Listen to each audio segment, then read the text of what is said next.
So hey guys, তোমরা কেমন আছো? আশা করি খুবই ভালো আছো। তো আবারও নতুন একটি ভিডিও নিয়ে চলে এসেছি। তো এই ভিডিওটা হচ্ছে তোমরা লাইট রুমে কীভাবে মোবাইল ফটো এডিটিং করবে এই রকম, ঠিক আছে? তো চলো তোমরা ফুল সেটিংটা তোমরা ফলো করো, তোমরাও পারবে এই রকম সেটিং করতে। তো গাইস চলো বেশি দেরি না করে ভিডিওটি স্টার্ট করা যাক।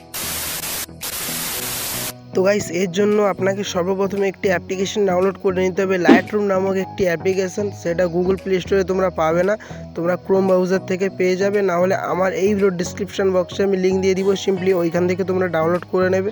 আর হ্যাঁ, আমার প্রতিটা সেটিং তোমরা ফলো করো এবং ফলো করে তোমাদের ফটো অ্যাপ্লাই করো, দেখবে এই রকম মোবাইল ফটো কীভাবে ডিএসএলআর ফটোর মতো এডিটিং হয়ে যাচ্ছে। তো গাইস বেশি কিছু কথা বলবো না, তো তোমরা এই ভিডিওটা ফুল ওয়াচ করো, ওয়াচ করলেও তোমরা বুঝতে পারবে এবং বুঝে নিয়ে তোমাদের ফটোও অ্যাপ্লাই করতে পারবে। তো গাইস চলো।